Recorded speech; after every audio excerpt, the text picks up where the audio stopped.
En el Día de las Madres preparé un almuerzo especial para mi familia. Nadie vino. Y esa misma noche mi yerno publicó fotos viajando con su madre, llevando a todos mis nietos. Todos. Menos yo. Cuando regresaron, simplemente les entregué una prueba de ADN que hizo que el desgraciado se desmayara. Antes de continuar, suscríbete y activa la campanita, porque cada día publicamos nuevas historias. Deja tu like y cuéntanos en los comentarios desde qué ciudad y país nos ves. Me llamo Isabel Vázquez Moreno.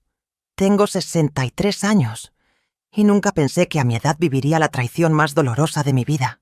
Todo comenzó el 5 de mayo de 2024, un domingo que debería haber sido perfecto. Era el Día de las Madres y, como cada año, había preparado todo con semanas de anticipación. Desde las 6 de la mañana estaba en la cocina. Había hecho paella valenciana, la especialidad que mi Patricia tanto amaba desde niña.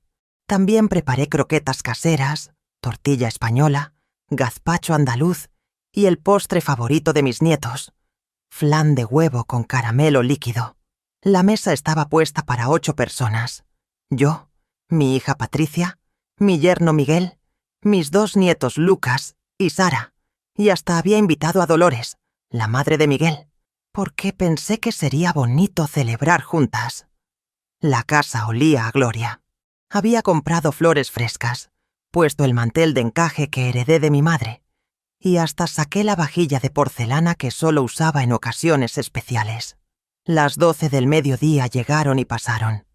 Yo seguía esperando, mirando por la ventana cada 5 minutos, convencida de que en cualquier momento vería el coche de Miguel estacionarse frente a mi casa. A las 12:30 llamé a Patricia. «Mamá, perdón, se nos complicó todo. Los niños están con dolor de estómago y Miguel tiene que ayudar a su madre con unas cosas urgentes. No vamos a poder ir», me dijo con una voz que sonaba extrañamente nerviosa. Le pregunté si necesitaba algo, si podía ayudar de alguna manera, pero me cortó rápidamente. «No, mami. Mejor otro día, ¿vale?» Colgué el teléfono con una sensación extraña en el pecho. En 38 años de vida, Patricia nunca había faltado al Día de las Madres. Ni cuando tuvo varicela a los 7 años, ni cuando estaba embarazada de Lucas y tenía náuseas terribles. Siempre encontraba la manera de estar conmigo ese día. Las horas pasaban lentamente. A las 3 de la tarde, la comida ya estaba fría. A las 5, había guardado todo en la nevera, sintiendo cómo cada minuto que pasaba me llenaba más de una tristeza que no sabía cómo describir. No era solo decepción. Era algo más profundo, como si hubiera perdido algo importante sin saber exactamente qué. Esa noche, mientras intentaba distraerme viendo la televisión, decidí revisar WhatsApp. Y ahí fue cuando mi mundo se tambaleó. Patricia había subido una historia a su estado. Una foto en el coche, todos sonriendo con la ubicación Camino a Sevilla. En la imagen estaban ella, Miguel, Lucas, Sara y Dolores. Todos juntos, felices, yendo de viaje. Mi corazón se detuvo. Las mentiras de Patricia resonaron en mi cabeza. Los niños están enfermos. Miguel tiene que ayudar a su madre. Pero ahí estaban, todos perfectamente bien, viajando con Dolores para pasar el Día de las Madres. Sin mí. Seguí revisando las historias de WhatsApp como una detective aficionada. Miguel había publicado una foto en un restaurante elegante de Sevilla, con el mensaje: «Celebrando a las abuelas más importantes». El plural me partió el alma. Las abuelas. Como si yo no existiera. Como si mis 63 años de vida y todo el amor que había dado a esa familia no significaran nada. Me quedé despierta hasta las 4 de la madrugada, dándole vueltas a todo. ¿Cuándo había comenzado a ser la segunda opción? ¿Cuándo había dejado de ser importante para mi propia hija? Y lo más doloroso, ¿por qué me habían mentido tan descaradamente? Al día siguiente, Patricia me llamó como si nada hubiera pasado. «Hola, mami. ¿Cómo estás? Los niños ya están mejor». La escuché fingir normalidad mientras yo sabía perfectamente que había estado en Sevilla, disfrutando sin mí. No le dije nada sobre las fotos. Algo dentro de mí me decía que debía quedarme callada y observar. Esa fue la primera pieza del rompecabezas que cambiaría mi vida para siempre. Los días siguientes a aquel Día de las Madres, comencé a recordar situaciones que antes había ignorado o justificado. Mi mente empezó a funcionar como un archivo, rescatando memorias que cobraban un nuevo significado bajo esta luz sospechosa. Recordé el cumpleaños número 10 de Lucas en marzo. Patricia me había dicho que sería una celebración pequeña, solo la familia cercana. Llegué con mi regalo y encontré la casa llena de gente. Compañeros del colegio, padres de amigos, incluso algunos vecinos. Pero lo que más me llamó la atención fue ver a Dolores presidiendo la mesa principal, cortando la tarta como si fuera ella la abuela anfitriona. Yo quedé relegada a una esquina, sirviendo refrescos como una invitada más. «Ay, mamá, se me olvidó avisarte que al final decidimos hacer algo más grande», me había dicho Patricia con una sonrisa que ahora, recordándola, me parecía completamente falsa. ¿Cómo se olvida avisar a tu propia madre sobre los cambios en el cumpleaños de tu hijo? También vino a mi memoria la primera comunión de Sara el año pasado.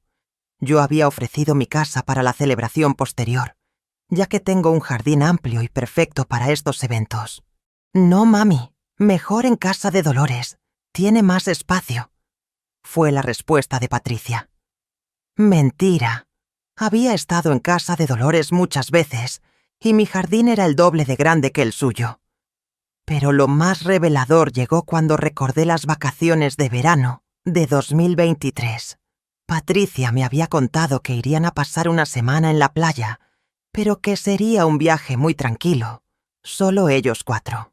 Sin embargo, 2 semanas después, Sara me mostró sin querer unas fotos en su tablet, donde aparecía Dolores construyendo castillos de arena con los niños. «¿La abuela Dolores fue con vosotros a la playa?», le pregunté. La niña asintió inocentemente.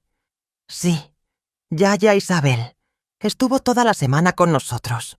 Fue súper divertido». Patricia había mentido otra vez. Y no era una mentira pequeña para evitar herir sentimientos. Era una mentira calculada para mantenerme alejada de momentos importantes con mis nietos. Durante esos días de reflexión, también comencé a notar cómo Patricia manejaba las visitas. Cuando yo llamaba para preguntar si podía pasar a ver a los niños, siempre había una excusa. «Están haciendo deberes, tienen extraescolares, se van a dormir temprano». Pero cuando Dolores quería visitarlos, mágicamente todos los impedimentos desaparecían. Una tarde decidí hacer una prueba. Llamé a Patricia fingiendo que había encontrado unos juguetes antiguos de cuando ella era pequeña y que pensaba que a Lucas y Sara les gustarían. «Mamá, hoy no puede ser. Tienen mucha tarea. Mejor la próxima semana», me respondió. 2 horas después, pasé casualmente por su calle para ir al supermercado y vi el coche de Dolores estacionado frente a su casa.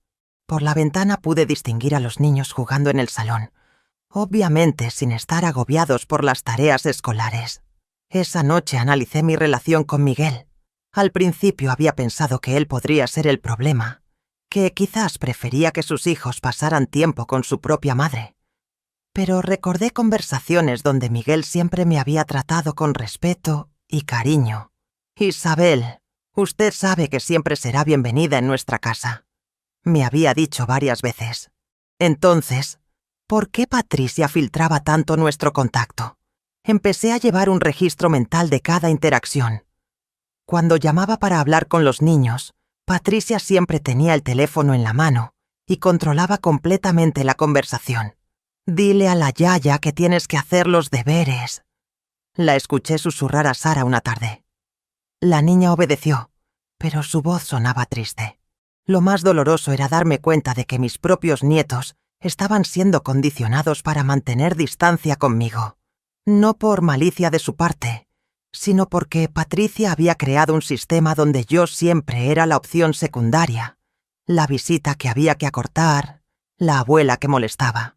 Una noche, mientras repasaba todas estas situaciones, Una pregunta terrible comenzó a formarse en mi mente. ¿Por qué Patricia trabajaba tan activamente para alejarme de la familia? No era negligencia ni descuido.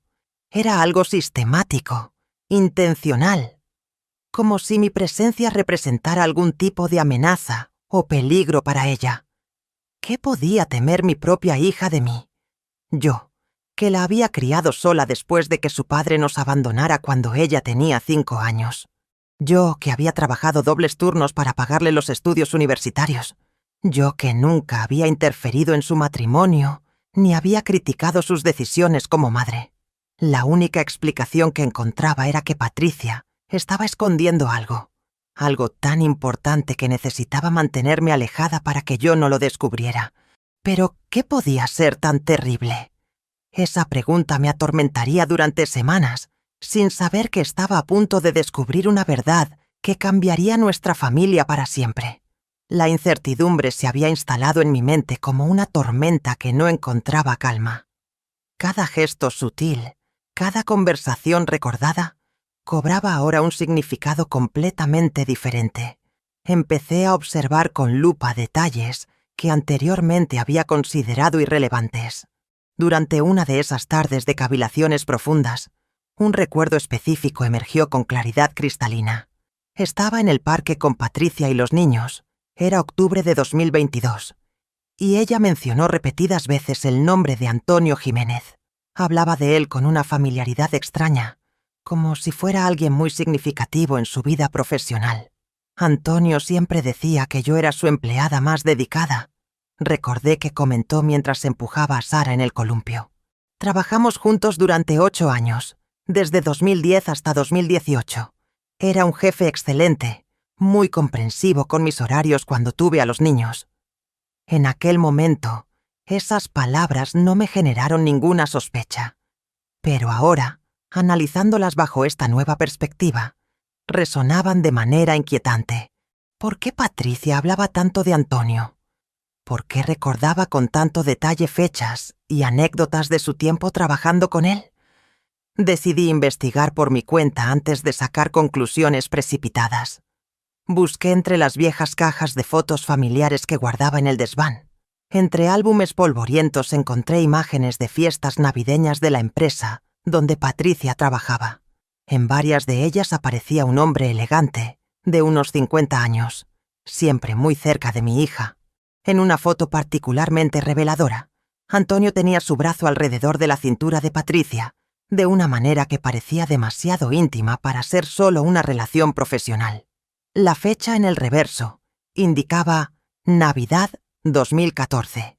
Sara había nacido en marzo de 2015. Las matemáticas comenzaron a encajar de una forma perturbadora. Revisé más fotografías meticulosamente.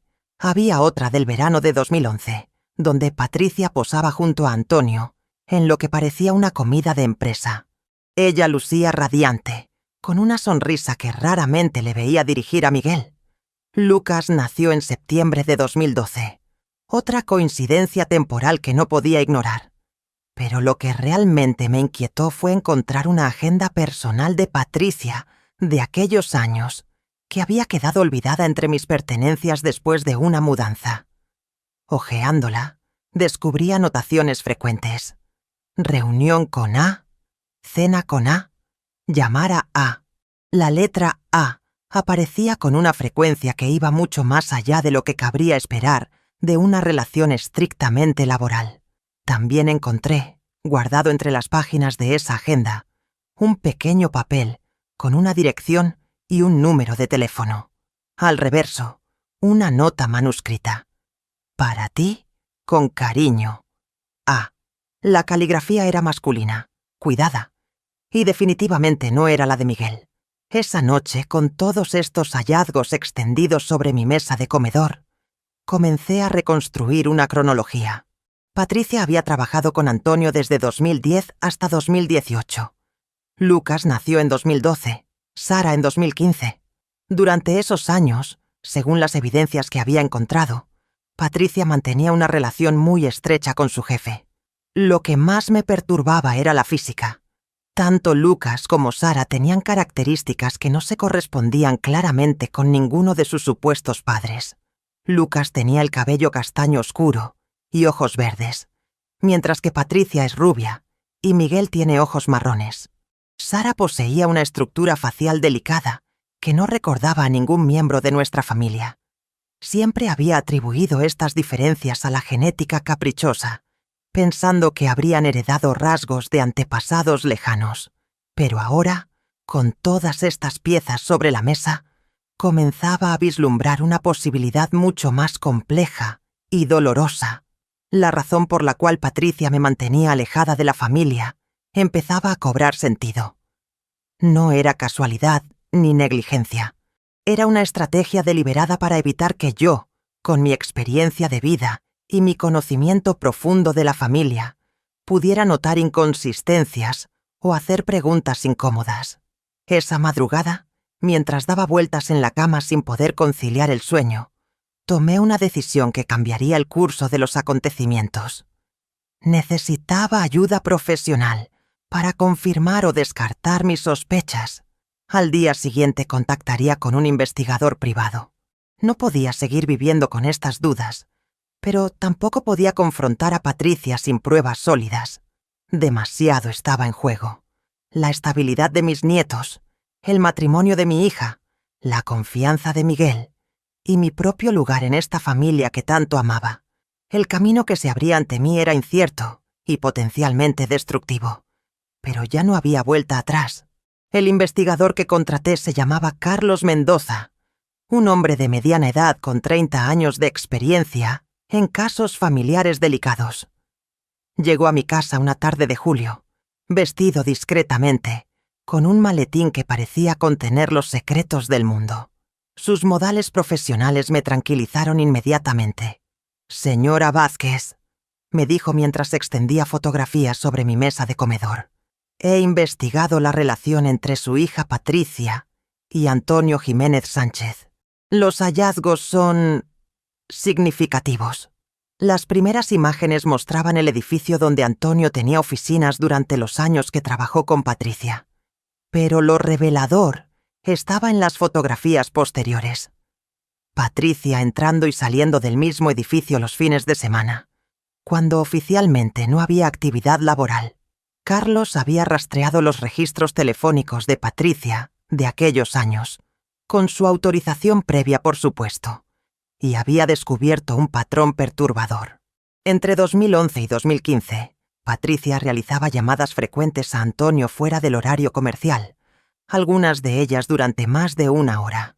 Los mensajes de texto recuperados revelaban un lenguaje íntimo que iba mucho más allá de la comunicación profesional. «Mire estas fechas», me señaló Carlos apuntando a un documento. El 15 de febrero de 2012, Patricia llamó a Antonio a las 11 de la noche. Esa conversación duró 2 horas y 20 minutos. 3 días después, hay registros de que visitó una clínica ginecológica privada. Mi corazón se aceleró. Lucas había nacido en septiembre de 2012. Las fechas coincidían con el periodo de gestación. El investigador continuó desplegando evidencias como cartas de un rompecabezas macabro. Había fotografías de Patricia y Antonio almorzando en restaurantes apartados de la ciudad. Imágenes tomadas durante excursiones de fin de semana, donde ambos aparecían relajados y cómplices. Y documentos que probaban que Antonio había alquilado un pequeño apartamento en el centro de Madrid, que utilizaba exclusivamente para encuentros privados. «Lo más interesante», agregó Carlos, «es que encontré testimonios de compañeros de trabajo que recordaban comentarios sobre la cercanía especial entre Patricia y su jefe. Algunos incluso mencionaron que Antonio mostraba fotografías de los hijos de Patricia como si fueran suyos. Esa información me destrozó el alma. Significaba que otras personas habían sospechado durante años lo que yo acababa de descubrir. Carlos me mostró también extractos bancarios que había obtenido legalmente. Antonio había realizado transferencias regulares a una cuenta que Patricia manejaba independientemente de sus finanzas compartidas con Miguel. Estos pagos coincidían con fechas importantes: cumpleaños de los niños, inicio de cursos escolares, gastos médicos. Señora Vázquez, todo apunta a que Antonio Jiménez ha estado contribuyendo económicamente a la crianza de Lucas y Sara durante años, sin que Miguel lo supiera. La revelación me dejó sin aliento. Patricia no solo había mantenido una relación extramatrimonial, sino que había construido una segunda familia financiera paralela. Miguel había estado criando y pagando los gastos de hijos que posiblemente no eran suyos, mientras el verdadero padre contribuía secretamente. Durante las siguientes semanas, Carlos completó su investigación con más detalles devastadores. Había encontrado registros de vacaciones que Patricia tomaba oficialmente sola, pero que en realidad pasaba con Antonio, en destinos que él pagaba. También descubrió que Antonio había establecido cuentas de ahorro a nombre de Lucas y Sara, con depósitos mensuales automáticos. La red de mentiras que Patricia había tejido era más compleja de lo que había imaginado. No era solo una aventura amorosa, era una doble vida completamente estructurada que había mantenido durante más de una década. Una tarde de agosto, Carlos me entregó el informe final. Dentro había una carpeta con una etiqueta que decía: «Recomendación, prueba de paternidad. Señora Vázquez», me dijo con gravedad, «tengo evidencia circunstancial muy sólida, pero para estar completamente segura, necesita confirmar la paternidad biológica mediante análisis de ADN. Solo así tendrá pruebas irrefutables». Esa noche, sola en mi casa, rodeada de documentos que demostraban la traición más elaborada que había conocido, tomé la decisión más difícil de mi vida. Obtendría las muestras de ADN de Lucas, Sara y Miguel. La verdad, por dolorosa que fuera, tenía que salir a la luz. Patricia había jugado con la vida de todos nosotros durante demasiado tiempo. Era hora de que enfrentara las consecuencias de sus actos. La oportunidad para recoger las muestras de ADN llegó un sábado por la mañana de agosto. Patricia había llevado a los niños a mi casa mientras ella y Miguel fueron al centro comercial Las Rosas para comprar mobiliario nuevo.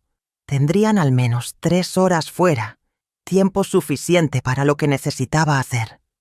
Lucas y Sara jugaban tranquilamente en el salón cuando les preparé su merienda favorita: bocadillos de jamón serrano con zumo de naranja natural. Mientras comían, yo observaba cada detalle con una mezcla de amor y dolor. Esos niños hermosos, que había visto crecer desde el primer día, podrían no ser quienes yo creía que eran. Cuando terminaron de comer, recogí discretamente los vasos que habían usado. Con mucho cuidado, utilizando guantes de látex que había comprado especialmente, sellé cada vaso en bolsas herméticas diferentes. En una escribí Lucas, 12 años, y en otra, Sara, 9 años. Mi corazón latía tan fuerte que temí que los niños lo escucharan.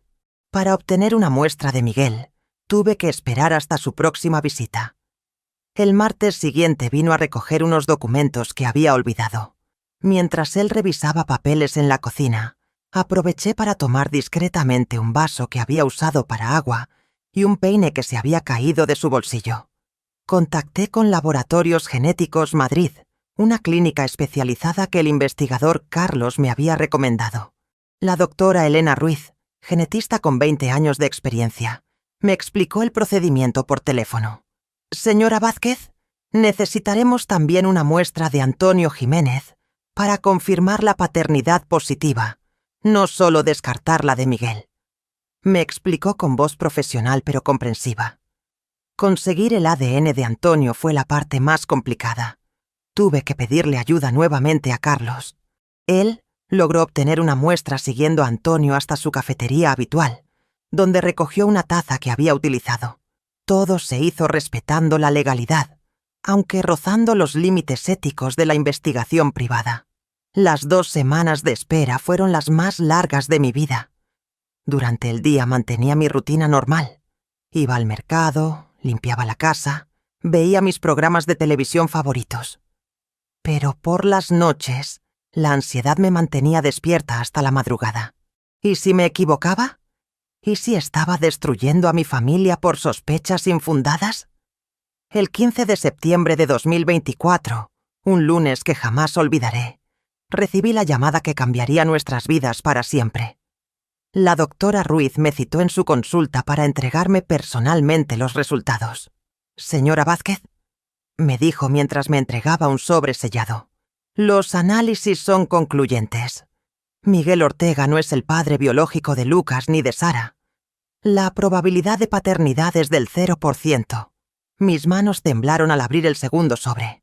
En cuanto a Antonio Jiménez Sánchez, los resultados confirman con un 99.97% de certeza que él es el padre biológico de ambos menores. El mundo se detuvo a mi alrededor. Aunque había sospechado esta verdad durante meses, escucharla confirmada científicamente me golpeó como un martillo. Patricia había mentido durante más de 12 años. Miguel había criado, amado y mantenido económicamente a hijos que no eran suyos, sin saberlo. Salí del laboratorio en estado de shock. Caminé por las calles de Madrid durante horas, intentando asimilar la magnitud de lo que acababa de descubrir. Patricia no solo había tenido una aventura extramatrimonial, había construido una mentira tan elaborada que había engañado a toda la familia.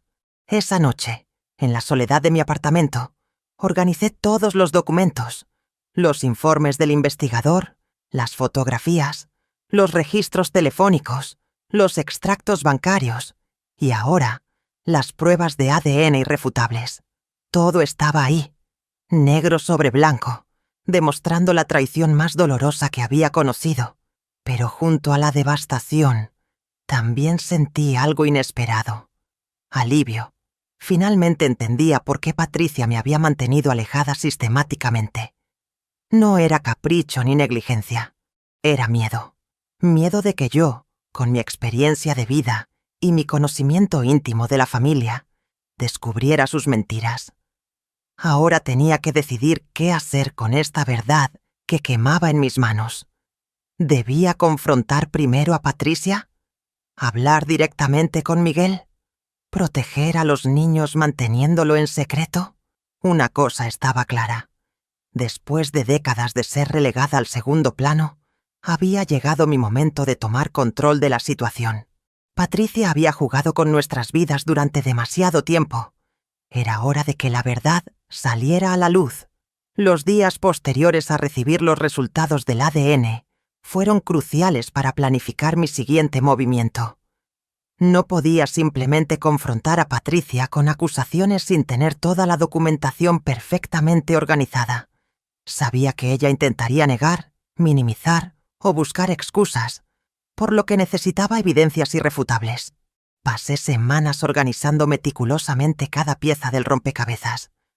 Creé 3 carpetas diferentes, una con las investigaciones de Carlos, otra con los registros financieros y una tercera con los resultados médicos. En cada carpeta incluí un índice cronológico que mostraba la progresión de los eventos desde 2011 hasta 2024. Busqué asesoramiento legal con la abogada Cristina Serrano, especialista en derecho de familia. Necesitaba entender cuáles eran mis derechos como abuela y cómo proteger los intereses de Lucas y Sara en lo que se avecinaba. «Señora Vázquez», me explicó durante nuestra consulta, «usted tiene derecho a mantener contacto con sus nietos, pero debe actuar con cautela. Los menores son la prioridad, no la venganza personal». Sus palabras me tranquilizaron y me dieron perspectiva. No buscaba venganza, buscaba justicia y transparencia para reconstruir nuestra familia sobre bases honestas. También busqué apoyo emocional. Mi amiga Carmen López, psicóloga jubilada, me ayudó a preparar mentalmente para el enfrentamiento. «Isabel, vas a enfrentar negación, ira, súplicas y probablemente manipulación emocional. Mantente firme en los hechos», me aconsejó. Decidí que la confrontación sería en mi casa, en terreno neutral y privado. No quería escenas públicas ni que los niños presenciaran la tormenta que se avecinaba. El miércoles 2 de octubre de 2024, llamé a Patricia. «Hija, necesito hablar contigo y con Miguel sobre algo muy importante. ¿Podéis venir el sábado por la tarde? Los niños pueden quedarse con Dolores». Su voz sonó extraña, como si presintiera algo. «¿De qué se trata, mamá?». Es mejor hablarlo en persona, respondí firmemente. El viernes por la noche apenas pude dormir. Ensayé mentalmente cada palabra, cada respuesta posible. Sabía que Patricia intentaría victimizarse, que Miguel entraría en shock y que yo tendría que mantener la compostura ante la tormenta emocional. El sábado llegó con un cielo gris que parecía presagiar la tormenta emocional que se avecinaba. Preparé café y dispuse las carpetas sobre la mesa del comedor, como un fiscal preparando su caso más importante. A las 5 en punto, sonó el timbre. Patricia entró con su sonrisa habitual, seguida por Miguel, que me saludó con el cariño de siempre. Ninguno de los dos imaginaba que en los próximos minutos su mundo se desmoronaría. «Sentaos, por favor», les dije con voz calmada. «Lo que voy a contaros va a cambiar nuestras vidas para siempre». Abrí la primera carpeta y saqué las fotografías del investigador. «Patricia, ¿puedes explicarme qué hacías en el apartamento de Antonio Jiménez los fines de semana entre 2011 y 2015? El color desapareció de su rostro instantáneamente. Sus manos comenzaron a temblar mientras miraba las imágenes que la mostraban entrando y saliendo del edificio de Antonio en fechas específicas. «Mamá, eso no es lo que parece», comenzó a balbucear. «¿No es lo que parece?», le respondí mientras extendía los extractos bancarios. «¿Tampoco son lo que parecen las transferencias mensuales de 800 euros que Antonio te hacía?». Miguel tomó los documentos con manos temblorosas. Su expresión cambió de confusión a horror, mientras comprendía la magnitud de lo que estaba descubriendo. «Patricia», murmuró con voz quebrada. «¿Qué significan estas fechas? ¿Coinciden con los nacimientos de Lucas y Sara?». Completé la frase por él. «Miguel, hay algo más que tienes que saber. Saqué los sobres con los resultados de ADN. Estos son análisis de paternidad realizados en Laboratorios Genéticos Madrid. Miguel, tú no eres el padre biológico de Lucas ni de Sara. Antonio Jiménez lo es». El silencio que siguió fue ensordecedor. Miguel se quedó paralizado, mirando los documentos como si fueran escritos en un idioma extranjero. Patricia se desplomó en la silla, sollozando desconsoladamente. «No quería que fuera así», gritó entre lágrimas. «Me enamoré de Antonio, pero no podía abandonar mi matrimonio. Los niños, pensé que nunca lo descubrirían». «¿12 años, Patricia?», le dije con dolor pero firmeza. «¿12 años de mentiras? ¿Sabes el daño que has causado?». Miguel se levantó de la silla como autómata y se dirigió al baño. Lo escuchamos vomitar. La realidad había sido demasiado brutal para asimilarla de una vez. Cuando regresó, tenía los ojos rojos pero una expresión más serena. «Isabel, ¿qué hacemos ahora?». «Ahora», respondí, «construimos algo nuevo y honesto. Los niños no tienen culpa de nada y merecen una familia que los ame sin mentiras». Esa noche marcó el final de una era de engaños y el comienzo de un proceso doloroso pero necesario de reconstrucción familiar. Las semanas que siguieron a aquella revelación devastadora fueron las más intensas y transformadoras de mi vida. La verdad había caído como una bomba sobre nuestro hogar, y ahora tocaba recoger los pedazos y ver qué se podía reconstruir. Patricia entró en una espiral de culpabilidad que la consumía día y noche. La mujer segura y controladora que había sido durante años se desmoronó como un castillo de naipes. Lloraba constantemente, se disculpaba repetidamente, y su salud mental se deterioró tanto que tuve que insistir en que buscara ayuda profesional inmediatamente. «Mamá, no sé cómo pude hacer esto», me decía entre sollozos durante nuestras conversaciones telefónicas. «He destruido todo lo que más amo. Por primera vez en décadas, mi hija me necesitaba verdaderamente. No como la figura decorativa que había sido durante años, sino como madre, como pilar de apoyo en su momento más oscuro». Miguel, por su parte, pasó por varias etapas de dolor. Primero vino la negación. «Esto debe ser un error, Isabel. Los laboratorios se equivocan». Luego la ira. «¿Cómo pudo hacerme esto? ¿Cómo pudo hacérselo a los niños? Después la depresión. Se quedaba horas mirando al vacío, sin hablar, sin comer. Pero lo que más me impresionó de Miguel fue su capacidad de perdón y su amor incondicional hacia Lucas y Sara. Una tarde, mientras los niños jugaban en el parque, me dijo con voz firme: «Isabel, no me importa quién sea su padre biológico. Yo los he criado desde el primer día. Ellos son mis hijos y siempre lo serán». Ese momento me confirmó que había criado bien a mi yerno. Su nobleza de corazón era genuina. Los niños, por supuesto, percibían la tensión en el ambiente.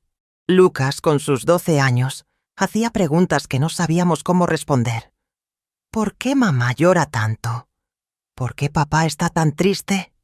¿Hicimos algo malo? Decidí tomar las riendas de la situación.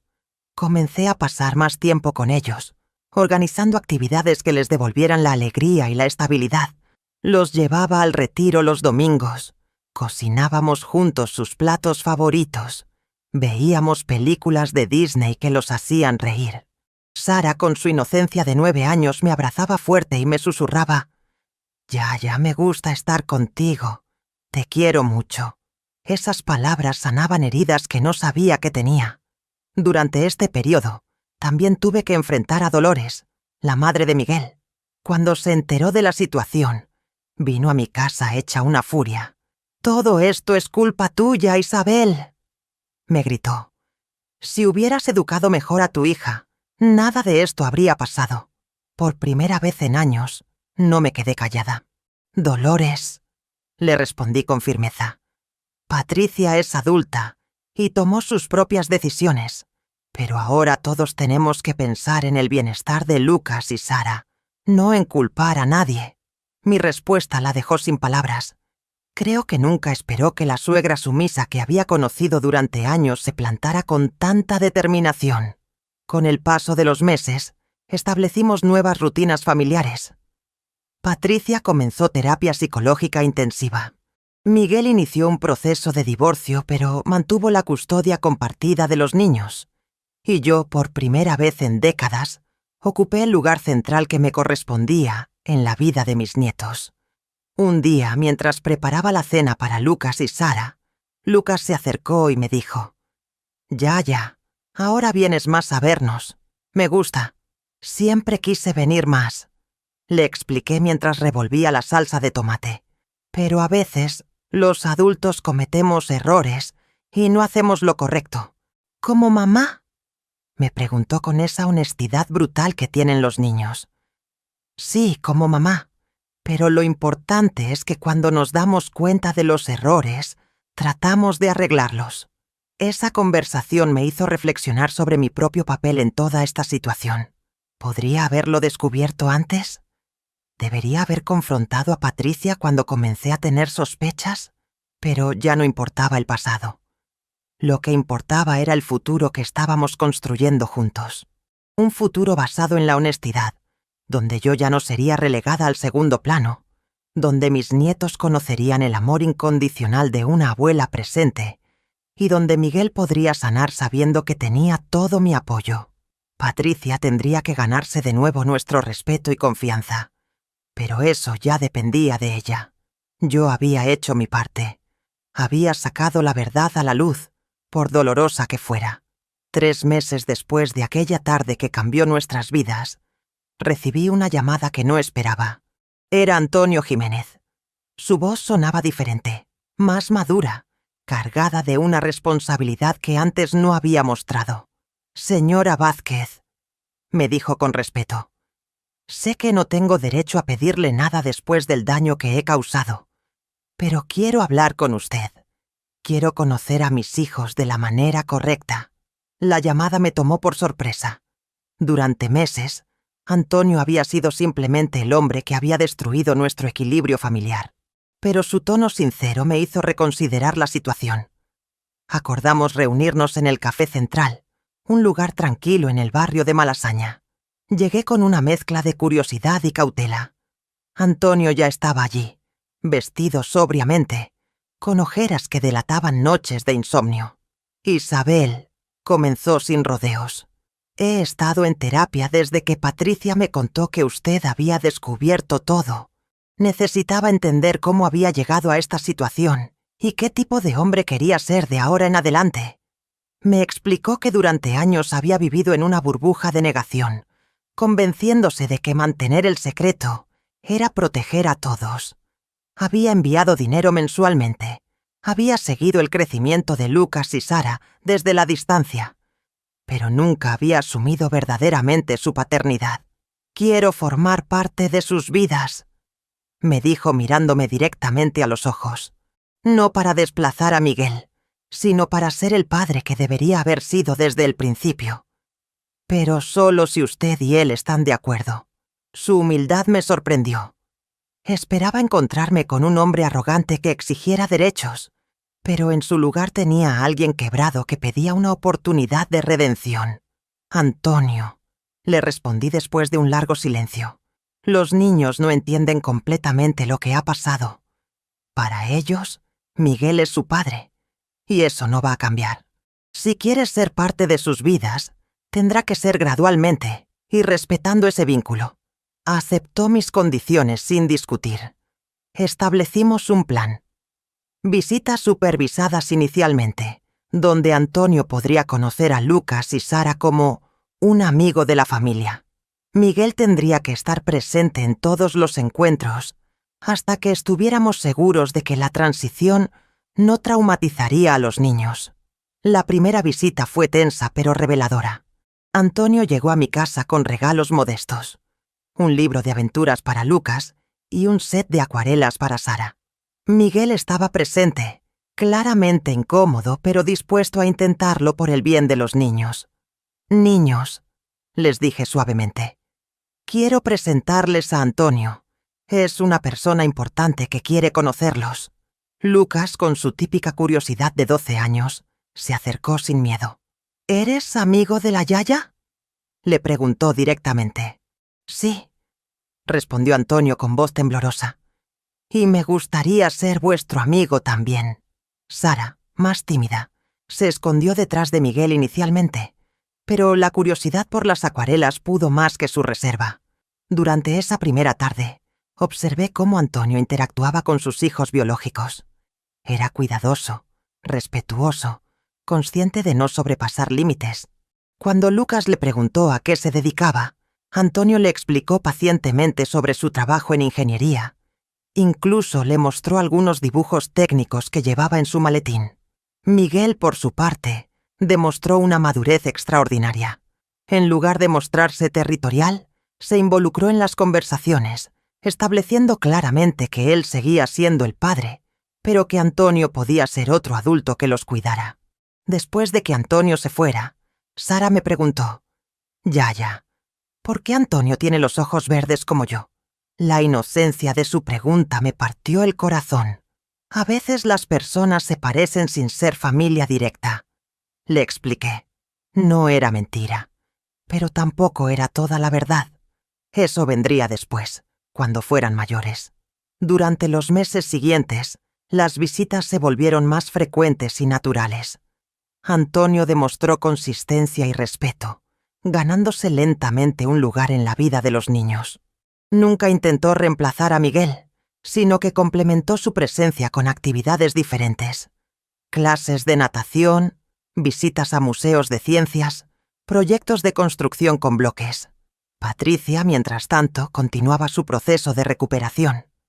Las sesiones de terapia la ayudaron a entender las raíces de sus decisiones destructivas y a desarrollar herramientas para reconstruir las relaciones dañadas. Su camino sería largo, pero mostraba progresos genuinos.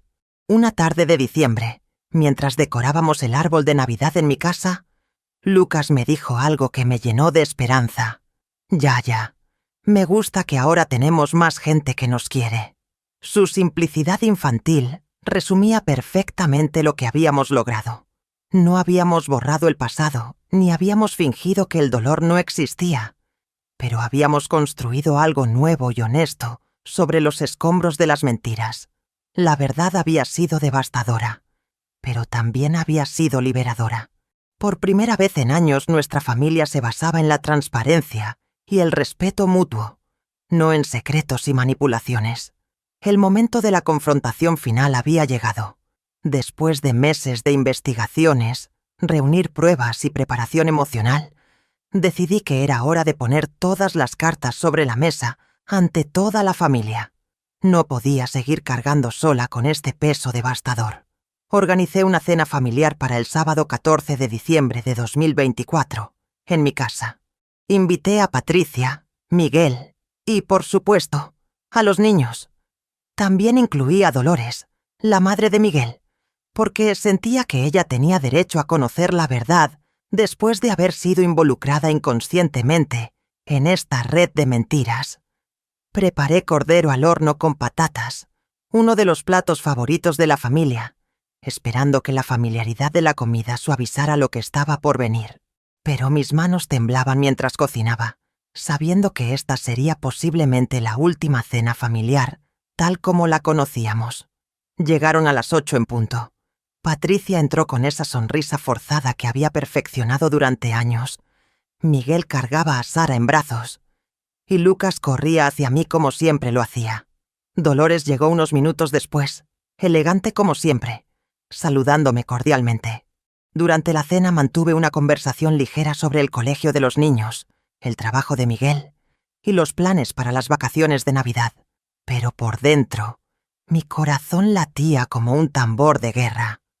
Después del postre, cuando los niños se fueron a jugar al salón, llegó mi momento. Necesito hablar con todos ustedes sobre algo muy grave. Comencé, mi voz sonando más firme de lo que me sentía por dentro. Saqué las carpetas que había organizado meticulosamente. La primera contenía las fotografías del investigador privado. Las extendí sobre la mesa como cartas de póker en una partida final. Patricia, dije mirándola directamente a los ojos. Estas fotografías te muestran entrando y saliendo del apartamento de Antonio Jiménez durante años. ¿Puedes explicárnoslo? Su rostro se puso pálido instantáneamente. Sus manos comenzaron a temblar mientras tomaba las imágenes, reconociéndose en cada una de ellas. Miguel se inclinó para ver las fotos, su expresión cambiando de confusión a horror gradualmente. «Mamá, esto no es...» Patricia intentó balbucear una explicación, pero su voz se quebró. «¿No es qué, hija?», repliqué con dureza. «¿No es lo que parece? ¿Acaso estas transferencias bancarias tampoco son lo que parecen?». Puse sobre la mesa los extractos que mostraban los pagos mensuales de Antonio. 800 euros cada mes durante más de una década. Miguel tomó los documentos con manos temblorosas, leyendo cada línea con creciente desesperación. «Patricia», murmuró Miguel con voz quebrada. «Estas fechas coinciden con los embarazos, con los nacimientos de los niños. Miguel tiene razón», continué inexorablemente. «Y esto va mucho más profundo». Saqué el sobre final, el que contenía los resultados de ADN. El silencio en la habitación era tan denso que se podía cortar con un cuchillo. «Estos son análisis de paternidad realizados en laboratorios certificados», dije con voz firme pero quebrada por la emoción.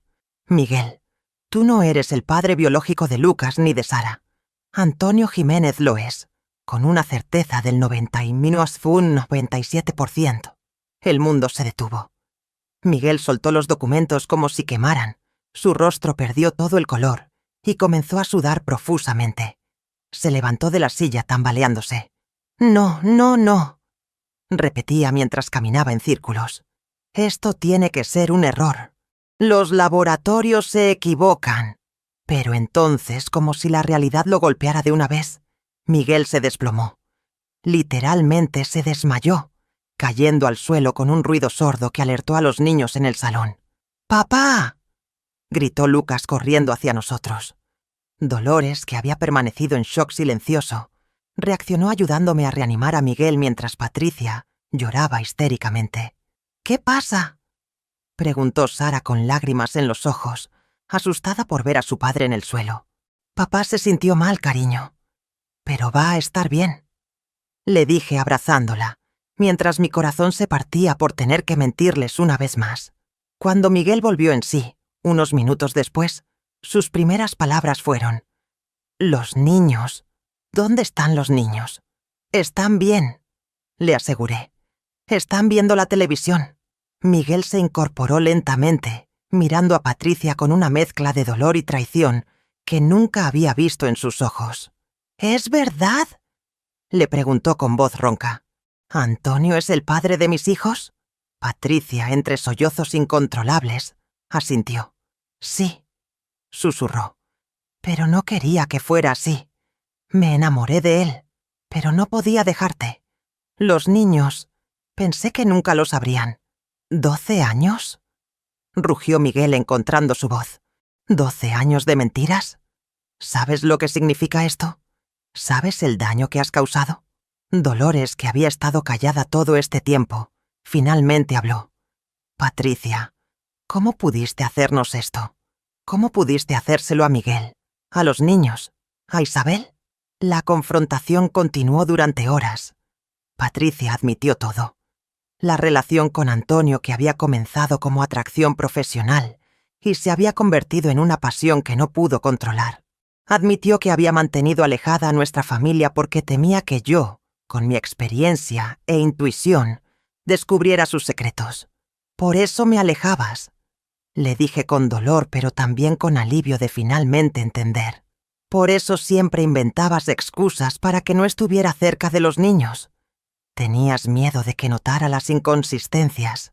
Miguel, devastado pero mostrando una fortaleza que no sabía que poseía, declaró: «No me importa lo que digan esos papeles.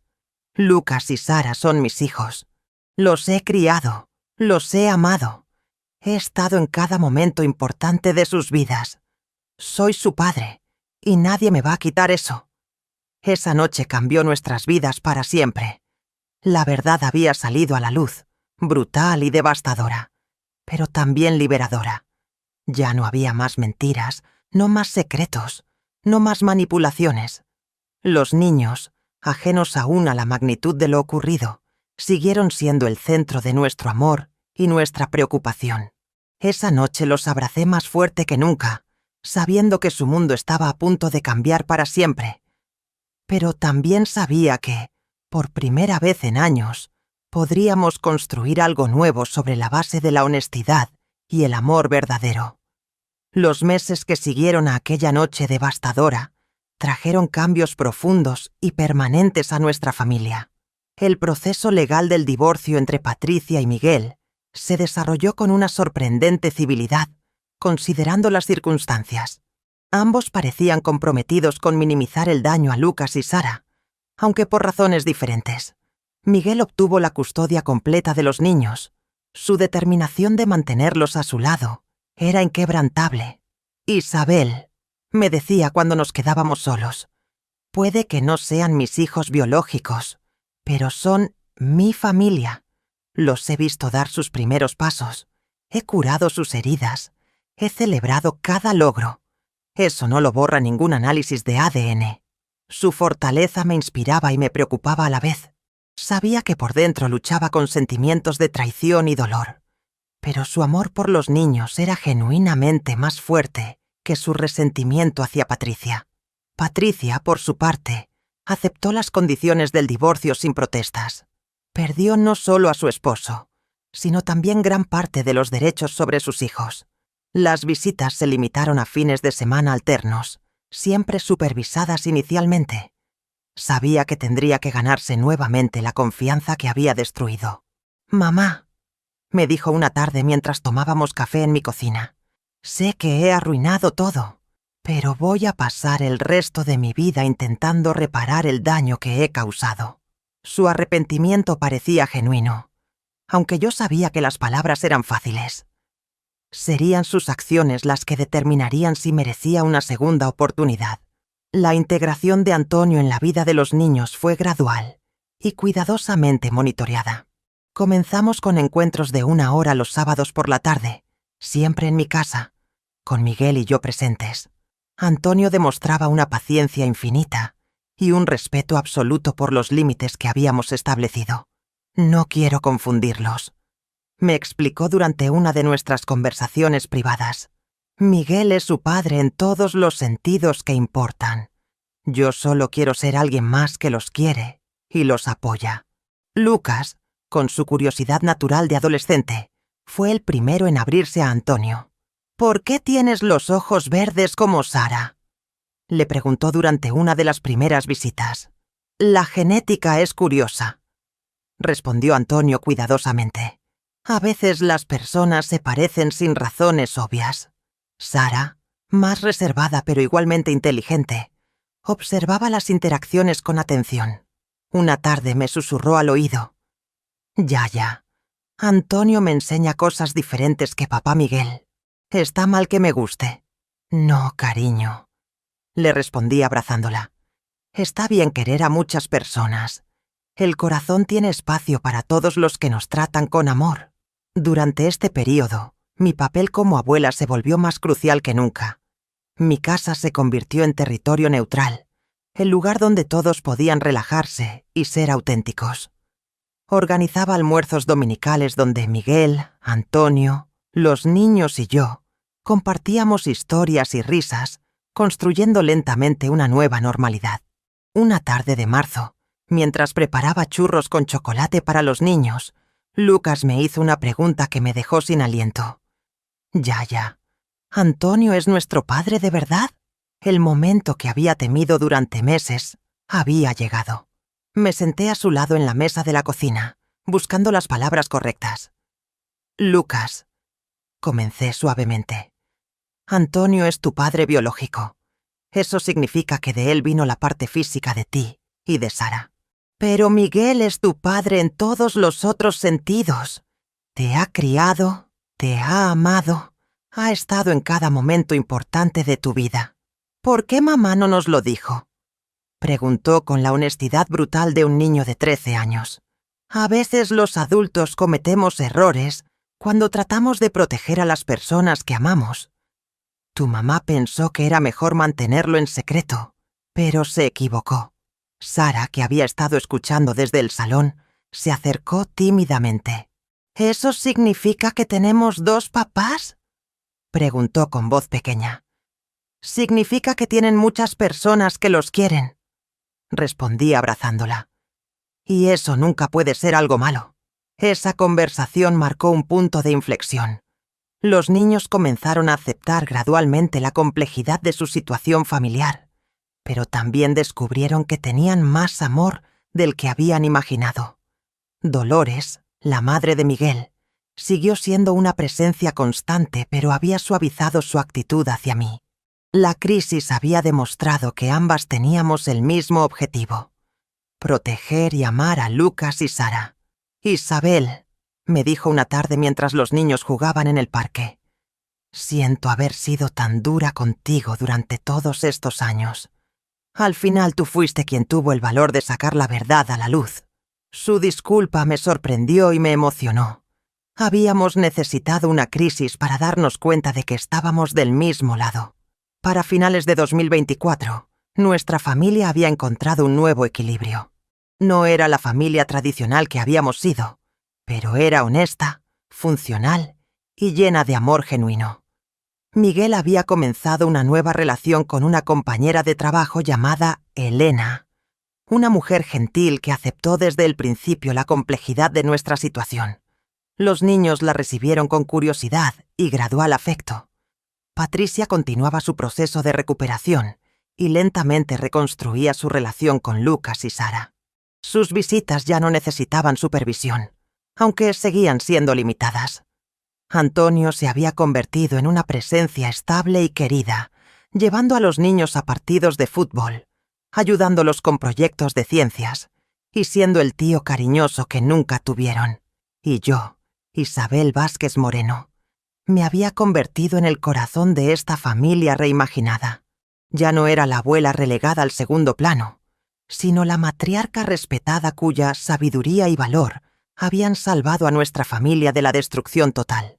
Esa Navidad de 2024, mientras contemplaba a mi familia extendida alrededor de mi mesa, sentí una paz que no había experimentado en años.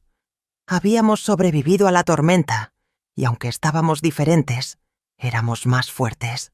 La verdad había dolido, pero también nos había liberado. Y eso, finalmente, había valido la pena todo el sufrimiento. Han pasado casi 2 años desde aquel Día de las Madres que cambió nuestras vidas para siempre. 2 años desde que descubrí que la familia que creía conocer estaba construida sobre mentiras. 2 años desde que tomé la decisión más difícil de mi vida: sacar la verdad a la luz, sin importar las consecuencias. Hoy, mientras escribo estas líneas en mi diario, puedo decir con certeza que fue la decisión correcta.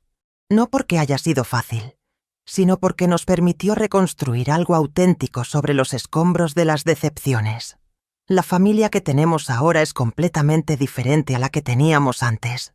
Patricia vive sola en un apartamento pequeño cerca del centro, trabajando como contable en una empresa nueva. Ha mantenido su compromiso con la terapia y lentamente ha ido recuperando la confianza de sus hijos. Las visitas ya no necesitan supervisión, aunque siguen siendo limitadas a fines de semana alternos y algunas tardes entre semana. «Mamá», me dijo hace unas semanas mientras tomábamos té en mi cocina, «gracias por tener el valor que yo no tuve. Vivir en la mentira nos estaba destruyendo a todos». Su agradecimiento me conmovió, pero también me recordó el precio que pagamos por los secretos guardados durante demasiado tiempo. Miguel se ha convertido en el padre ejemplar que siempre fue, pero ahora con una confianza renovada en sí mismo. Su nueva pareja, Elena, se integró naturalmente a nuestra dinámica familiar. Es una mujer comprensiva que entiende la complejidad de nuestra situación y ha sabido ganarse el cariño de Lucas y Sara sin intentar reemplazar a nadie. «Isabel», me dice Miguel cada vez que hablamos, «usted nos salvó. Sin su investigación, habríamos seguido viviendo en una mentira que tarde o temprano habría explotado de manera mucho más destructiva. Antonio ha demostrado ser exactamente lo que prometió: un padre biológico responsable que respeta los límites y aporta valor sin crear conflictos. Los sábados lleva a los niños a jugar fútbol, les enseña sobre ingeniería cuando muestran curiosidad, y ha establecido cuentas de ahorro para su educación universitaria. Nunca ha intentado competir con Miguel por el título de papá. «Señora Isabel», me dijo durante nuestra última conversación, «quiero que sepa que entiendo que usted es la razón por la cual tengo una relación con mis hijos. Su valor para enfrentar la verdad nos dio a todos una segunda oportunidad. Lucas, que ahora tiene 14 años, ha madurado enormemente a través de esta experiencia. La semana pasada me sorprendió con una reflexión que demostró su sabiduría. Ya, al principio no entendía por qué habías hecho explotar todo, pero ahora me doy cuenta de que vivir en mentiras era peor que conocer una verdad dolorosa. Sara, con sus 11 años, ha encontrado en mí no solo una abuela, sino una confidente y mejor amiga. «Ya, Isabel», me dice mientras hacemos galletas los domingos. «Me gusta que ahora puedo hablar de todo contigo sin secretos. Esas palabras valen más que cualquier disculpa o reconocimiento». Dolores, la madre de Miguel, y yo hemos desarrollado una relación de respeto mutuo que nunca habíamos tenido. La crisis nos enseñó que teníamos el mismo objetivo: proteger a la familia. «Isabel», me confesó hace unos meses, «siempre pensé que usted era débil por permitir que Patricia la marginara. Ahora entiendo que estaba reuniendo fuerzas para cuando realmente fuera necesario actuar. En mis momentos de soledad, cuando reflexiono sobre todo lo que hemos pasado, siento una mezcla de orgullo y humildad. Orgullo por haber tenido el valor de enfrentar una situación imposible. Humildad al comprender que la familia, la verdadera familia, se construye día a día con acciones, no solo con palabras o lazos sanguíneos. He aprendido que la edad no nos condena a ser espectadoras pasivas de nuestras propias vidas. A los 65 años demostré que aún podía tomar decisiones difíciles y defender lo que era correcto. También he comprendido que el perdón no significa olvidar, sino liberarse del peso del resentimiento. He perdonado a Patricia no por ella, sino por mí y por los niños. Ellos necesitaban ver que el amor puede ser más fuerte que la traición. Mi consejo para cualquier persona que se encuentre en una situación similar es simple. Confíen en su instinto. Si algo no se siente bien, investiguen. Si descubren mentiras, no las ignoren por miedo al conflicto. La verdad siempre es preferible a vivir en una fantasía que se puede desmoronar en cualquier momento. Nuestra historia no tiene un final de cuento de hadas. Seguimos siendo una familia complicada, con heridas que aún están sanando y dinámicas que requieren cuidado constante. Pero somos auténticos. Cada sonrisa, cada abrazo, cada te quiero que compartimos es real. El próximo Día de las Madres, por primera vez en años, no estaré esperando junto al teléfono rogando por una invitación. Lucas y Sara ya me han dicho que quieren preparar el almuerzo ellos mismos. Miguel y Elena vendrán también. Incluso Antonio se unirá para el postre. Y sí, Patricia estará allí, en el lugar que se ha ganado de nuevo con paciencia y honestidad. Será el Día de las Madres que siempre merecí, rodeada de amor genuino, respeto auténtico y la tranquilidad que viene de saber que no hay secretos que puedan destruir lo que hemos construido juntos, porque al final aprendí que la familia no se trata de ser perfecta, se trata de ser real, de enfrentar juntos las tormentas y de elegir el amor por encima del miedo. Y esa elección, todos los días, es lo que realmente nos convierte en familia. Si esta historia te ha gustado, apóyanos con un like, suscríbete al canal y déjanos tus opiniones en los comentarios. Para escuchar la siguiente historia, haz clic en la caja que aparece a la izquierda. Gracias por acompañarnos.